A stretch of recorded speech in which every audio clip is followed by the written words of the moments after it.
Hi, I'm Barry Ostrowski. At RWJ Barnabas Health, we believe that everyone needs to be informed about the important healthcare issues affecting their lives. That's why we're proud to support the important educational programming produced by the Caucus Educational Corporation.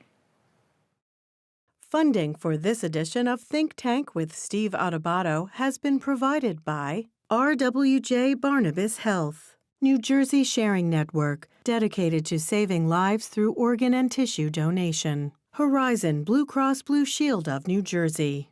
The law firm of Gibbons, P.C. NJM Insurance Group. New Jersey Resources. And by International Union of Operating Engineers, Local 825. Promotional support provided by Insider NJ. And by ROINJ, informing and connecting businesses in New Jersey.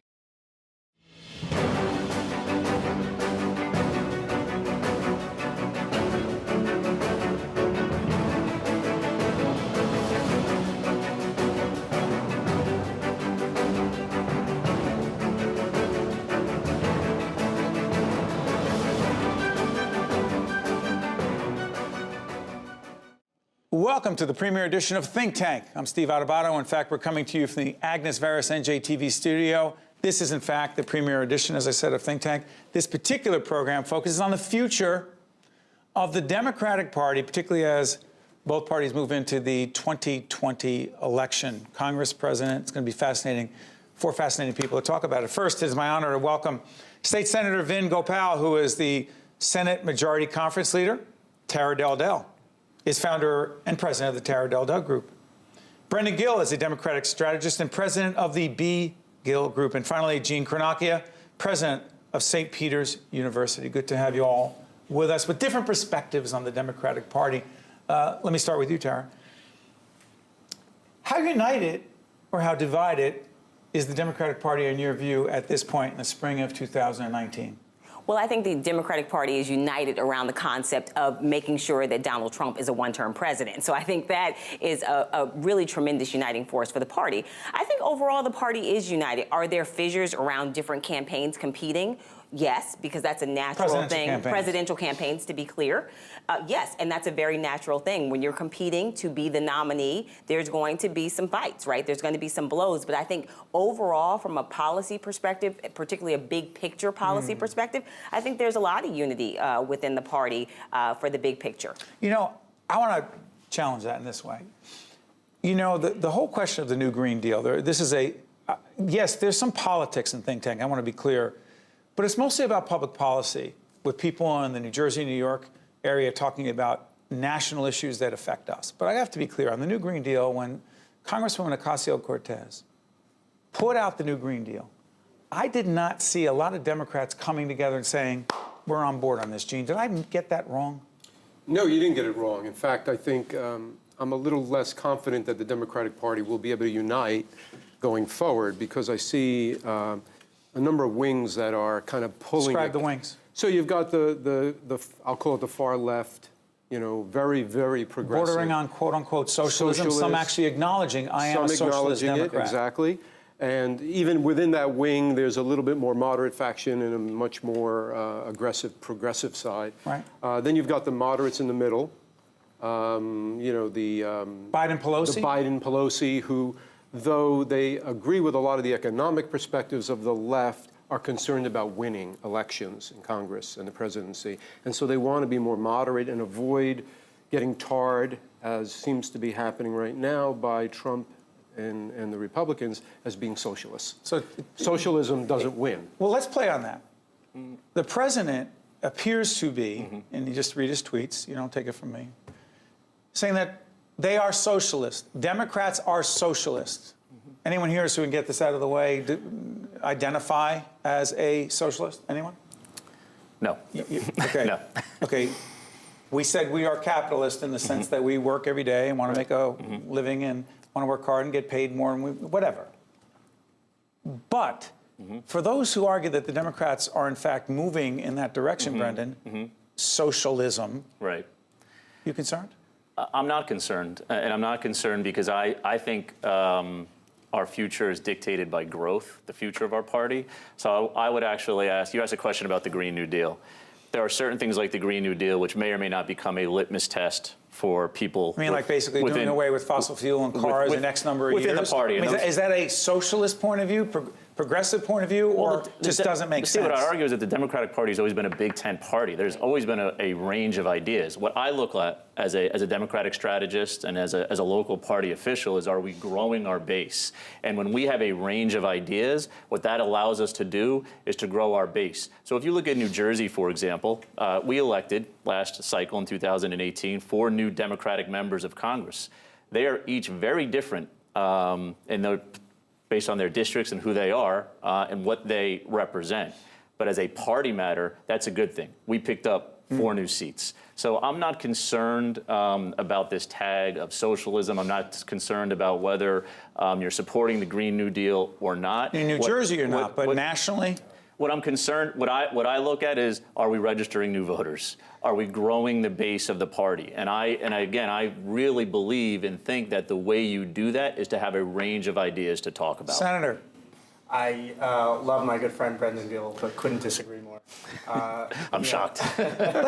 People really do this. But I have this crazy idea on Think Tank that we can actually disagree in a very civil way. Why don't you tell your friend, just look at him and tell him why you disagree with him. Don't look at me. I didn't say it. I would say, look, we elected 4 members, but these 4 members... members of Congress. Members of Congress.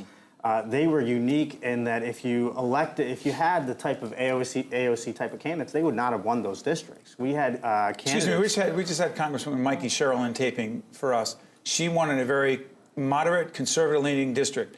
Would Congresswoman Ocasio-Cortez have had a chance there? No chance. Okay, so what's the point with Brendan then? The point being is that it's not even about socialism. We have an element of the Democratic Party that does not believe in compromise, and they don't want to. You remember very well in 2010, President Obama could not get a public option, so he settled for the next thing. You mean health care? Yes, in healthcare. So you have folks like, I'll give you an example. I went to an Andy Kim, who's a congressman from South Jersey, a fundraiser for him, and there's 15 people outside protesting for Medicare for all.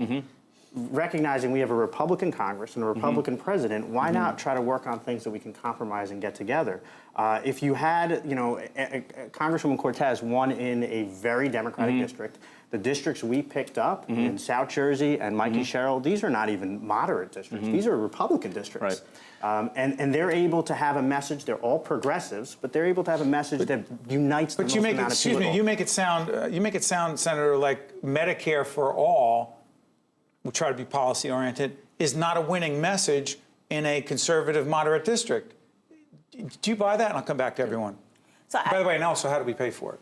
Okay, so I want to make a point, though. So I think that Democrats need to not allow the party to be defined by the Republican Party. That's point number one. What do you mean by that? What I mean is the Republican Party talking point is that Democrats have moved too far to the left. And that talking point is a result of the fact that the Republican Party has moved too far to the right. So what you do... You mean the Trump Party? Yes, the Trump Party. But the Republican Party is the party of Trump. They're indistinguishable. And I would argue it was the party of Trump before Trump got elected, which is why Trump got elected. But I think Democrats have to be very careful about not accepting labels that are foisted upon the party by any kind of outside, whether it be the media, whether it be Republicans. So I would argue this. Number one, the Democratic Party has not moved far to the left. If you look back historically, Harry Truman supported single-payer health care. So that's number one. Moynihan supported universal basic income. That's not something I support, but You're Moynihan... talking about United States Senator Daniel Moynihan. Right. So this is not now. The other point I think that's important to make is that the country has moved to the left progressively. Has it? Yeah. If you look, how would Donald Trump be president? But if you look at the polling, well, there's a lot. We have a whole show about that. But there and are also the Democrats put up in 2016, but that's another story. Right. So there's a lot of external. But if you look at the polling around some of these issues that are called far left, a lot of the polling shows the majority of Americans support some of these. I'm not saying all of it, and I'm not saying the party should, and again, I'm not saying the party should accept these labels, because I don't think it should. But to Brendan's point earlier, the Democratic Party is a big tent party. So if you look at Asian American voters from East Asia, right? Who are overwhelmingly becoming more and more Democratic. If you come from Taiwan, Japan, universal health care is the norm there. It's the norm in parts parts of Western It's Europe. It's a mainstream. I'll come back to you, Brendan. You see it as mainstream, Gene? I'll come back to you, Brendan. You know, I see Universal, Medicare for all. That's a mainstream position. It is a mainstream position. However, labels matter. And I think that's the piece I would agree with, that if they get defined as being socialist. They meaning the Democrats. The Democrats, that's a losing issue. You don't win elections in the United States nationally, president, for example, if you come from the right or the left, too far right, too far left. We all know it's the middle, right? And so you go out to the West, the Midwest, and if you can make a reasonable case that someone is a little too far to the left, they're going to go down in flames. And That's places like Wyoming, Idaho, Kansas, I don't know, Michigan, Ohio, that belt, if you will, Pennsylvania. But Brendan, let me come back to you. You seem to disagree with your colleague on this. I do disagree with the senator on this point, which is that if you look at Congressman Malinowski, you look at Congressman Kim. Is that the 7th congressional district? It's the 7th congressional district, which is Kim is more down the Jersey Shore, right? So Congressman Kim's Ocean County, yes. Burlington County. Congressman They're Malinowski, relatively moderate conservative. But these are moderate conservative districts. Congressman Kim beat Congressman MacArthur, right? A person who doubled down. Tom MacArthur, who doubled down on the idea of eliminating the ACA, of eliminating all the elements of Obamacare. So what I'm suggesting, actually, and agreeing with Tara, is these ideas are mainstream ideas, I think, is what those campaigns showed you, not just center-left ideas. Brendan, sorry for interrupting. Then why haven't a majority of Democrats in the House, including Speaker Nancy Pelosi, have said, why have they not said, you know what? This is a winning issue. Medicare for all, we're on board. Why have they not said the new Green Deal, fossil fuel, let's eliminate we're on? Well, I haven't seen that. I think if you talk about protection, if you look at the protection of the ACA, they have said that. And in fact, not Medicare for all. Not Medicare for all. There's still debate to stop the Republicans from trying to do away with it. Yes, but it's such a powerful issue, Steve, as a general issue. If you look, one of the few things that President Trump has ever pulled back on was about a month ago when he said he was going to dismantle the ACA. The pushback was so great. And how many things in his presidency has he ever said, just kidding? He did it on that issue. So my point is, again, grow the base. And you grow the base by the exchange of ideas. Okay, a minute left before we go to the break. Come back. Yeah, I don't think anyone's disagreeing with you. The thing is that all Democrats support keeping the ACA. The issue is Mikey Sherrill and Andy Kim, Tom Malinowski is not Congresswoman Cortez in New York. She could not. But they're all Democrats. Of course they're all Democrats, and it is a big tent, but we have to recognize. How big is it? Can the tent be big enough in 2020 to have Ocasio-Cortez, to have Congresswoman Omar, and we'll get into that in a second, be the same party that Mikey Sherrill is in, that Malinowski is in, that Andy Kim is in moderate-leaning conservative districts that they're Democrats, where Republicans had always won before. Big enough for that. Absolutely, if those members like Cortez respect those members like Sherrill and not call for primary. Do you think Ocasio-Cortez? No, I think they want to primary anyone who doesn't agree with that. I know that you guys said to me, why, Steve, why do you have all these articles? Well, here's the Daily News. Elvin, I'm sorry about doing this. Tell me if this is right. This is an article not too long ago. In March, Ocasio-Cortez threatened centrists, that's who you're talking about, to toe the party line, or we're coming after you in a Democratic primary. That is united. But I wouldn't even call these people centrists. They're progressives. Mikey Sherrill's a progressive. Tom Malinowski's a progressive. They're coming after them. They're saying that you're not liberal enough. She also voted for Nancy Pelosi, and everyone thought she was not going to vote for Ocasio-Cortez. Well, then why would she threaten this? Tara, respectfully. I think that, look, they're new members, right? They're younger. I think that there's a position within the Democratic Party, and I think people like Bernie Sanders hold this position. I think other people too. You know, you have Kamala Harris is running on some sort of universal health care, and I think the debate is over what Cory does Booker's that look. Not there yet. But the debate is over what does it look like, because you can give everybody coverage and it not be Medicare for all, like Switzerland model. But so the economics matter. Right. But so that's tax increases matter to get that done. But that's where the debate is. So the debate is not whether we cover everyone. We're all in agreement on that. It's how we do it. That's the debate. Let's do this. By the way, for the first edition of Think Tank, I'm going to say that is a spirit, but always respectful conversation, very civil conversation. And like we like to say all the time, we are Think Tank. You watch us, and in the end, you think for yourself. I promise we come right back after this on Think Tank and talk about the tone of political discourse in our nation. Be right back. To see more Think Tank with Steve Adubato programs and to listen to Think Tank with Steve Adubato, the podcast, visit us online at steveadubato.org. If you would like to express an opinion, email us at info@caucusnj.org. Find us on Facebook at facebook.com/Steve Adubato, PhD, and follow us on Twitter at Steve Adubato. I'm Steve Adubato. This is Think Tank. We're talking about the future of the Democratic Party as we move into the 2020 election. Let me throw something else out. Real quick, the Amazon deal in New York City. My understanding is that Amazon debating where they wanted to be. New Jersey was in the mix. Newark, where we're taping at NJTV, may have been in the mix. Who knows? But the deal got blown up, if you will. Again, I hate bringing up Congresswoman Ocasio-Cortez, but there are others in New York who also were questioning the deal, and the deal is lost, and 25,000 jobs may have been lost as well. Senator, is that, I'm bringing it up as part of the challenge about the Democratic Party on tax incentives. Am I wrong? Yeah, no, you're not wrong. You're not wrong. And it's a part of a bigger issue. What's the bigger issue? The bigger issue is that you have a group of Democrats, and the Tea Party had this problem with the Republican Party, who if they don't agree with you 100%, they want it gone. And that's basically what you saw Cortez and a lot of people. These are jobs in her district. That's what's so mind-boggling about this. And you had every mainstream Democrat who are liberals and progressives. Bill de Blasio. Governor Cuomo was for this deal. He was upset that they lost those jobs. All Democrats. That's united? $25,000 jobs, 25,000 jobs lost. I don't know if it was right or wrong. I think, Steve, I think you're dead wrong on this, because I think the Congresswoman was doing her job. She was representing the will of her constituents, and the majority of her constituents were not in favor of the subsidies that were on the table to give to Amazon for those 25,000 jobs. So she took a principled position, not against the jobs, but against a public policy that said we have to overextend to bring the company of Amazon to New York City. And in fact, if you drill down deeper on that issue, you'll find Amazon didn't do their job. No community outreach, no contact between the senior officials. No one from Amazon at the highest level of the company talked to the congressperson that represents that district. So you don't think that's an ideological thing? Brennan thinks they didn't execute it at Amazon. Execution, and also this is we're talking about public policy. This is a public policy debate. So where again, I slightly disagree with my good friend disagree Senator. A lot. You like each other, but you disagree a lot. I don't think I'm going to be invited to his caucus meeting. But it ultimately says to me that there is a position within the party that says not the right way. Gene? I think that's true, but I also think it was an ideological issue for her. Because if you look at her perspectives overall, there's a suspicion of corporate America in general.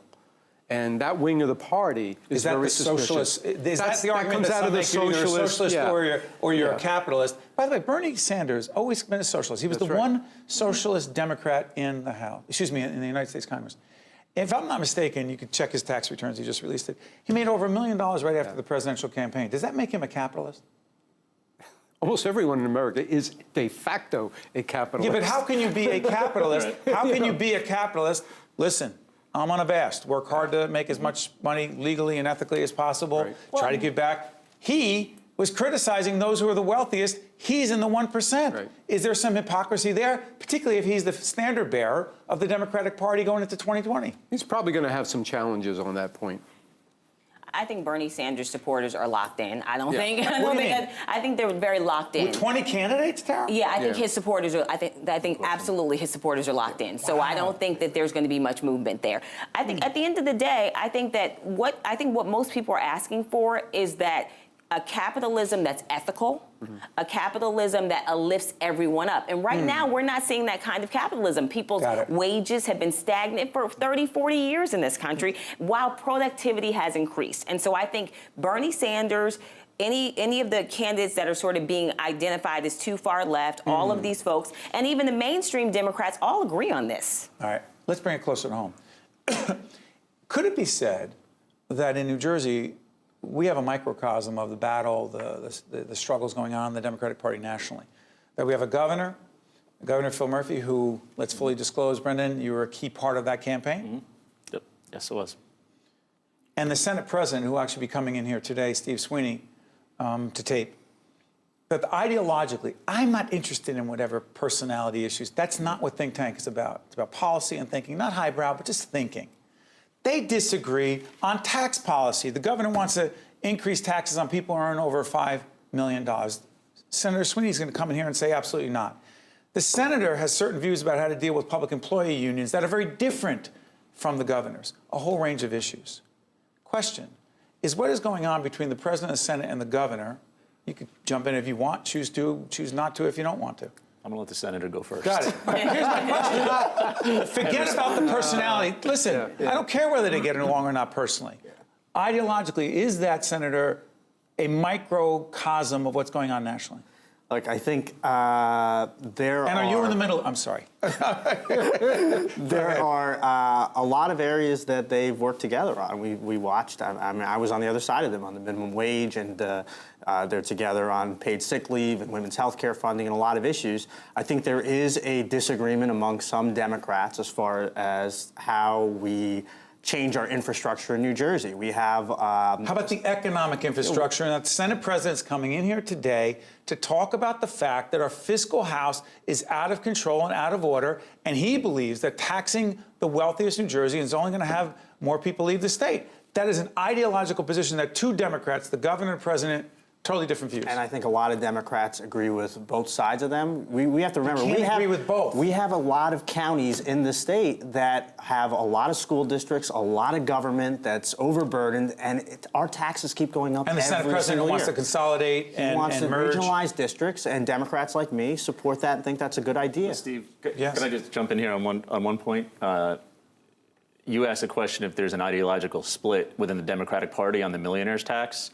A recent Eagleton poll, which came out just last week, showed there's no split within the Democratic Party. I didn't ask that question. I said between the president, of, Senate, and the governor. Yes, there's a split, but within the party, there's not a split.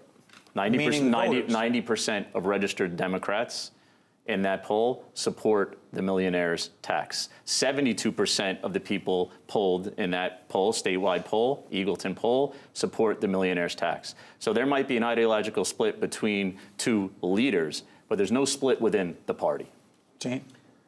Well, I can just say that I'm very concerned about the millionaire's tax. I think I've shared with... By the way, let's not call it a millionaire. It's $5 million and up, and only... Okay.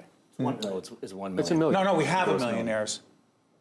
No. This tax the governor's proposing is for over This is for $1 million. Yes. So where the $5 million was the last million. time around we Last time negotiated they back. compromised. Okay. They I compromised on apologize. Edit that out. So I'm joking. We're going to keep that in. So it was $5 million. It was brought down to $1 million. I want to be clear on this, though, that the only tax increase would be for every dollar you earn over $1 million. We had a millionaire's tax under Governor Christie that the Senate president voted for many times that expired. It was not reauthorized. And part of last year's budget deal, there was a debate about whether we should reinstitute the millionaire's tax, which is on a gross earnings of $1 million and over, and they compromised on $5 million. So that's okay. So where's the $5 million is now? Is now. We are. So I was right. Lower it to one.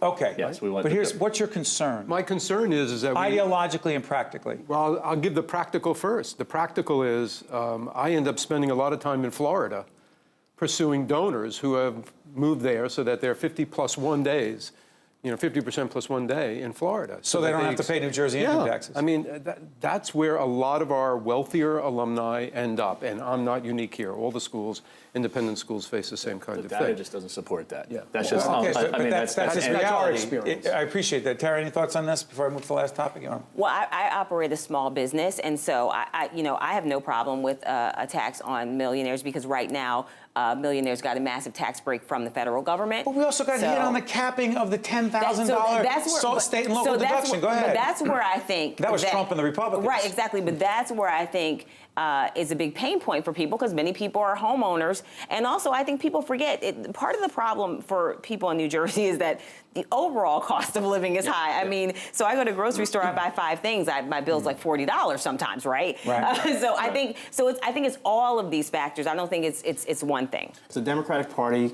becomes a party known as just taxing every time that's the first option and not looking at everything else. You're right, Brendan. There might be a large majority of the Democrats, but the reality is we don't have the White House, we don't have Congress, we've lost a lot of seats, and people are convinced that the Democratic Party goes right to taxing as their first option. I think we should explore all other options first. A couple seconds left. Optimistic about the future of the Democratic Party, particularly moving into 2020, Gene? Mixed feelings. Tara? It's all about execution and the right candidate. Very optimistic. cautiously optimistic. Well, I'm optimistic about the future of Think Tank. I want to thank all of you for joining us. I also want to thank everyone for joining us for this edition of Think Tank. For everyone on the Think Tank team, I'm Steve Adubato. Thank you for watching. But most of all, I want to say this. Thank you to the NJTV team.